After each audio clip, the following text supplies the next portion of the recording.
5월 22일 월요일입니다. 오늘은 로마서 16장 1절부터 16절까지 말씀입니다. 족보의 이름은 올랐습니까? 라는 제목입니다.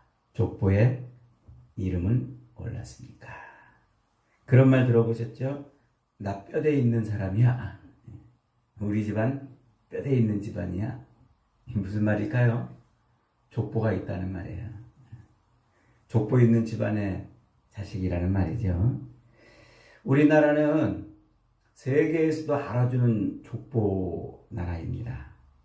고려 의종 때 왕실의 친인척 계보를 관리하기 위해서 시작된 그 족보가 1467년 성종 7년에 안동 권씨의 성화보가 만들어지면서 체계를 잡아갑니다. 그러다가 한 100년쯤 뒤인 1565년 명종 20년에 문화유씨의 가정보가 만들어졌는데 그것을 모델로 해서 본격적으로 이 집 저 집 다 족보를 만들기 시작했어요. 그래서 우리나라 각 가정의 대부분의 족보가 이때부터 이제 시작이 되었다고 그러죠. 우리 조상들의 그 수백 년 역사의 희비곡절이 다 족보에서 시작되는 거예요. 족보에서 모든 일들이 일어났다 이래도 과언이 아닐 겁니다. 조상들의 모든 특권과 자랑은 족보에서 났고 또한 모든 좌절과 한도 바로 이 족보에 얽혀 있습니다. 족보 때문에 울고 족보 때문에 웃은 것이요. 족보의 권세는 실로 엄청난 것이었어요. 좋은 족보에 이름이 있는 자들은 태어나면서부터 금수저로 태어나서 사회의 온갖 혜택을 다 누리고 독점했습니다. 그러나 족보가 시원찮거나 아예 족보가 없는 집안, 천민이나 쌍놈들은 정말 한많은 세월을 보내야 했습니다. 그래서 백성들이 전쟁이 나면은 낫이나 쇠스랑이나 그 무기들을 들고 다 모여가지고 전쟁에 참여할 때 오랑캐를 먼저 치러 간 것이 아니라 관청을 먼저 쳐서 족보를 먼저 다 불태웠다고 그랬잖아요. 그러니까 족보는 한 사람의 운명을 지배한 겁니다. 그래서 조상들은 자기들의 일생을 이 족보를 만드는데 바쳤습니다. 족보가 없는 가정에서는 족보를 만들기 위해 무슨 짓이든 했고 또 기회만 있으면 자기들의 족보를 좀 화려하게 그리고 폼나게 바꿨습니다. 좀 더 권세 있고 좀 더 명망 있는 족보를 만들어 나갔죠. 족보는 그렇게 우리 사회에 오랜 동안 뿌리가 되었고 우리의 생각과 행동과 삶의 역사를 지배해 왔습니다. 그래서 족보를 가지고 있으면 사회의 모든 특권을 가진 것이고 족보가 없으면 아예 국물도 없었습니다. 족보에 오르면 사람이요. 족보에 오르지 못하면 사람 취급을 받지 못했습니다. 그렇게 족보는 수백 년 동안 우리 조상들을 울리기도 하고 웃기기도 하고 또 살리기도 하고 죽이기도 했습니다. 한마디로 족보는 우리 조상들의 삶에서 최고의 신이었던 것이죠. 그러니 우리 조상들 중에 이 족보 때문에 한을 품고 살다가 죽은 사람들이 얼마나 많겠습니까? 그렇게 족보는 조상을 자랑하고 가문을 자랑하고 또 다른 족보를 무시하고 족보 없는 사람들을 사람 취급하지 않게 하는 중요한 도구가 되었던 거죠. 여러분은 족보 있는 집안입니까? 그런데 성경도 거대한 족보라는 사실을 여러분 혹시 아십니까? 성경도 이 족보를 굉장히 중요하게 다뤄요. 창세기 인류의 족보에서부터 유다 백성들의 족보까지 아주 족보를 잘 다루고 있습니다. 특별히 유다 백성들이 바벨론 포로로 잡혀갔다가 70년 만에 돌아오잖아요. 그 돌아와가지고 유다 백성들이 공들여서 만든 게 족보예요. 그래서 바벨론 포로 갔다가 돌아온 다음에 기록하고 있는 그 역대기 성경, 역대상 1장부터 9장까지가 전부 이 족보 얘기입니다. 그 성경을 읽어보려고 막 하다가 그 족보가 나오면은 재미없잖아요. 근데 그 긴 장, 1장부터 9장까지 족보를 설명하고 있어요. 왜 그렇게 긴 장을 할애해서 족보를 기록하고 있는 것일까요? 그 이유는 바벨론의 포로로 잡혀갔던 사람들이 바벨론에 섞이지 않고 자기 정체성을 지키고 자기 가문과 종족을 따라서 그 가문을 지켜냈기 때문에 그런 겁니다. 유다 백성들이 자기 혈통을 잃어버리지 않고 정체성을 내던지지 않았다는 거죠. 그래서 자기들의 정체성을 세웠다, 이걸 자랑하고 싶은 거예요. 그리고 구약 성경 그 룻기라고 4장밖에 없는 짧은 성경 있죠. 룻하고 보아스하고 사랑 이야기를 다루고 있는 이 룻기. 이 룻기에도 룻기서 4장 마지막 절에 가면은요, 족보를 다루고 있어요. 18절부터 25절까지 5절로 다루고 있죠. 길이로는 굉장히 짧은데 연수로 보면 그 족보는 무려 1000년 이상의 연수를 다루고 있는 족보입니다. 왜 룻기서는 뜬금없이 이 보아스와 룻이 결혼해서 자식을 낳고 잘 살았더라, 시어머니 나오미도 이제 가정이 회복돼가지고 잘 살았더라, 이렇게 딱 끝나면 되는데 왜 그 뒤에다가 이렇게 1000년 동안의 족보를 턱 붙여놨을까요? 그것은 이 족보가 중요하기 때문에 그래요. 그 룻기서 족보의 맨 끝에 누가 등장합니까? 다윗이 등장해요. 다윗. 그래서 족보는 베레스로부터 시작해가지고 총 10명의 이름이 기록되는데 그 처음 5명은 출애굽 직전까지 430년 동안 있었던 사람들이고, 그리고 그 다음 5명은 출애굽 이후에 다윗의 죽음까지 약 한 480년 동안에 살았던 사람들이에요. 그 족보는 세상에서 만들어지는 족보가 아니고 다윗 때문에, 하나님이고 다윗을 위해서 특별히 만든 족보예요. 그러니까 룻기서에 붙어있는 그 족보는 하나님이 특별히 기록한 독특한 왕의 족보라는 거죠. 그리고 그렇게 기록된 그 다윗의 족보가 어디로 연결됩니까? 쫙 건너뛰어가지고 마태복음 1장으로 건너뛰는 거예요. 마태복음 1장 예수 그리스도의 족보와 연결이 돼요. 마태복음 1장 1절이 어떻게 시작합니까? 아브라함과 다윗의 자손 예수 그리스도의 족보라, 이렇게 시작한단 말이죠. 결국 이 구약에서 만들어졌던 이 아브라함과 다윗의 족보들은 누구를 위해서 만들어진 족보라는 거예요? 예수 그리스도. 예수 그리스도로 연결되는 족보. 그런데 그 족보는 성경의 마지막 책인 요한계시록, 그 요한계시록으로 또 연결이 됩니다. 어떻게 연결이 됩니까? 요한계시록 3장 5절에 보면 이런 말씀이 있어요. 이기는 자는 이와 같이 흰옷을 입을 것이요 내가 그 이름을 생명책에서 결코 지우지 아니할 것이니 그 이름을 내 아버지 앞과 천사들 앞에서 시인하리라. 그러니까 예수 그리스도께서 직접 쓰는 족보가 있어요. 그게 뭐예요? 그게 생명책이라는 거예요. 그러니까 그 예수님이 구약 성경에 쫙 연결된 그 모든 족보가 예수님에게로 연결이 되고, 그 예수님이 자기 후대에 직접 기록하는 족보, 그 족보가 뭐라고요? 그게 생명책이란 말이에요. 그래서 요한계시록 13장 8절에 가면 또 이런 말씀이 있어요. 죽임을 당한 어린 양의 생명책에 창세 이후로 이름이 기록되지 못하고 이 땅에 사는 자들은 다 그 짐승에게 경배하리라. 그러니까 어린 양의 생명책, 죽임을 당한, 십자가에 죽임당한 그 어린 양의 생명책에 이름이 들어가지 못한 사람은 어떡하리라? 그런 사람들은 이 땅에 있는 짐승들에게 경배하다가 그렇게 죽는다는 얘기예요. 그러니까 영생에 들어갈 사람이 누구냐면 곧 십자가에 죽임당한 어린 양, 그 어린 양이 기록한 생명책에 이름이 올라가야 된다. 이런 얘기예요. 그러니까 이 어린 양과 그 족보는 굉장히 밀접한 관계가 있다는 거죠. 성경은 그래서 족보로 시작해서 족보로 끝나는 겁니다. 그러므로 성경을 제대로 이해하려면 성경의 족보를 잘 알아야 돼요.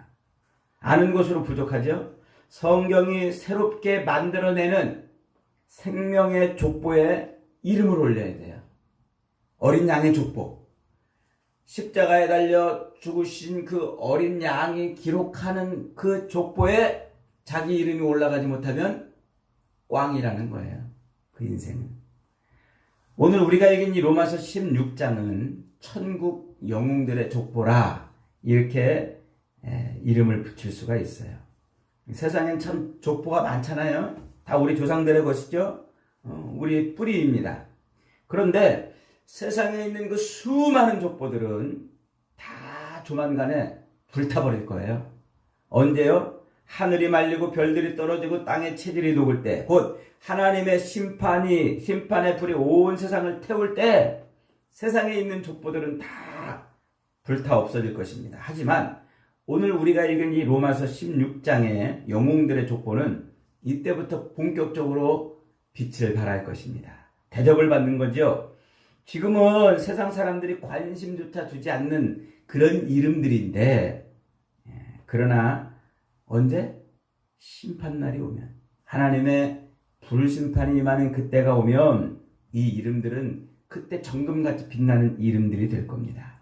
수많은 사람들이 다 통곡과 탄식과 후회 속에서 부러워할 이름들이 될 거라는 거죠. 왜요?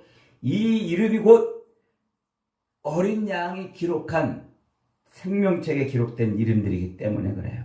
오늘 사도 바울은 로마서 16장의 이 수많은 이름들을 통해서 우리에게 그것을 가르쳐주고 있습니다. 첫째로 천국 영웅의 족보에는 교회의 일꾼이라야 이름이 올라간다는 거예요. 여러분 꼭 기억하셔야 돼요. 교회의 일꾼이 되면 이 영웅의 족보에 오르게 됩니다. 놀라운 일이죠. 도시교회든 시골교회든 큰 교회든 작은 교회든 교회를 위해서 수고한 사람들, 교회를 위해서 희생한 사람들, 교회에서 그렇다고 인정받은 사람들, 이 사람들만 족보에 오를 수가 있어요.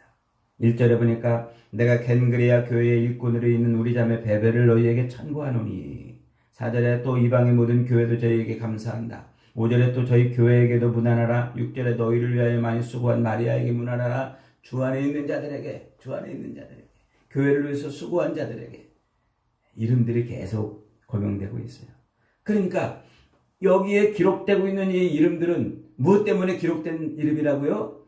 교회를 위해서 수고하고, 교회를 위해서 헌신하고, 교회를 위해서 땀 흘리고, 교회를 위해서 눈물 흘리고, 교회를 위해서 자기를 드린 사람들, 이런 사람들, 그러니까 교회의 일꾼이 곧 천국 영웅의 이름을 올리는 사람들이라는 거예요.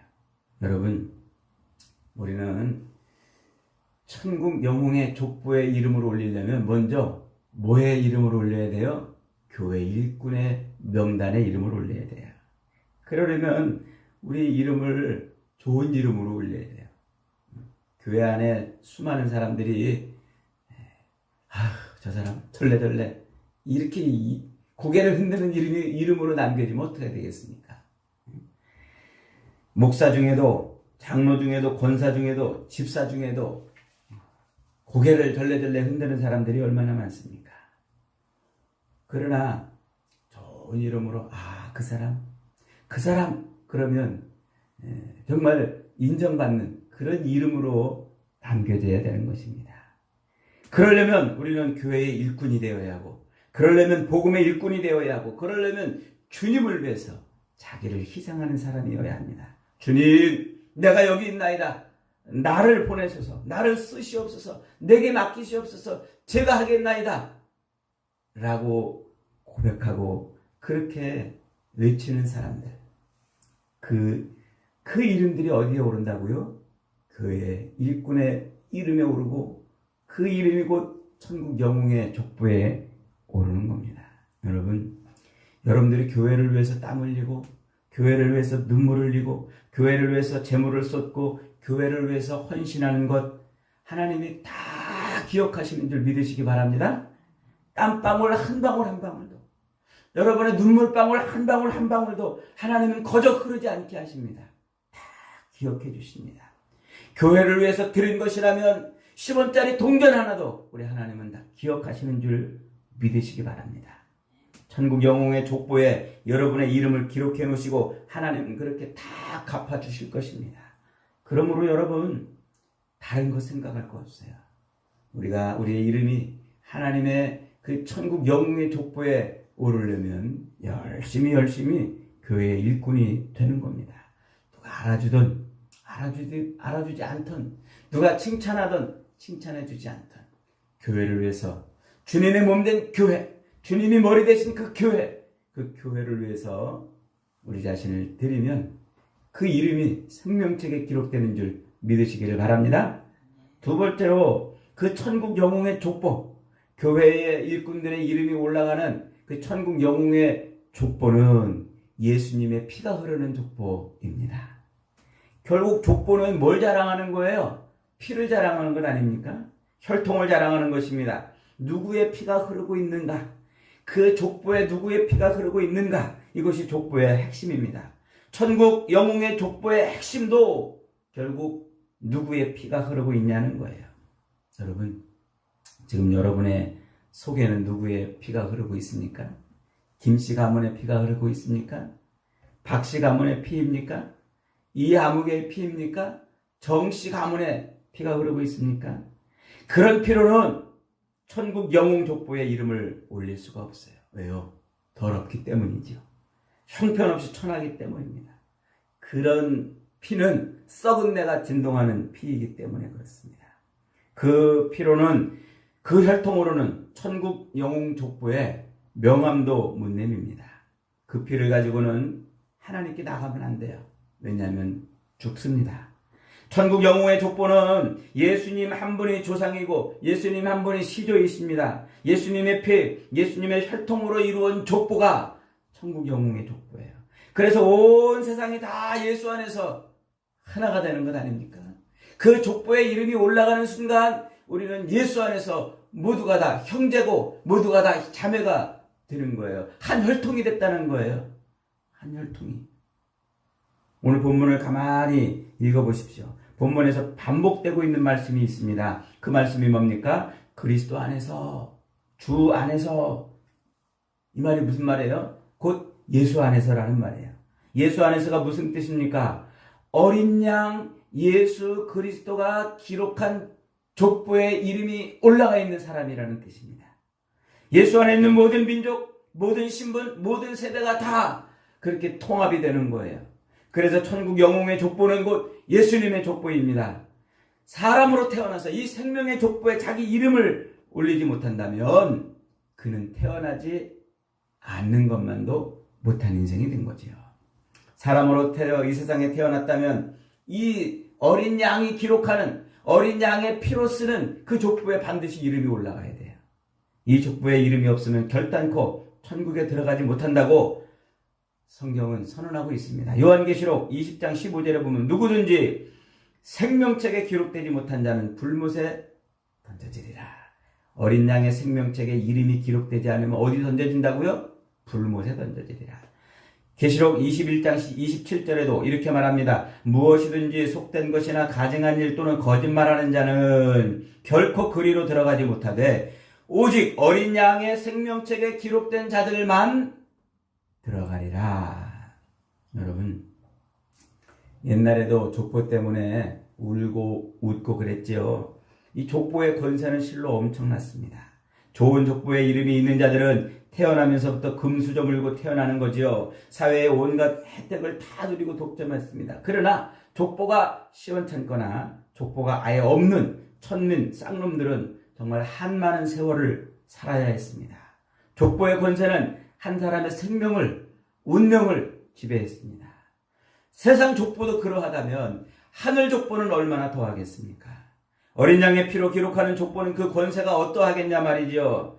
한 생명의 평생이 아니라 영원을 지배하는 그런 힘이 있는 거예요.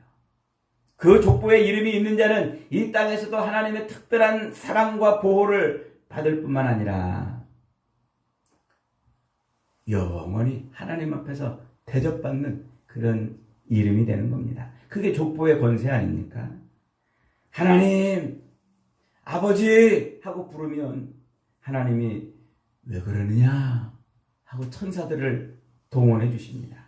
그게 족보의 위력입니다. 여러분 이 족보의 이름이 올렸다면, 여러분 이 생명책의 이름이 올라갔다면 고아처럼 살지 마십시오. 여러분의 모든 것을 책임지고 도우시는 하나님 아버지 앞에 엎드려 보십시오.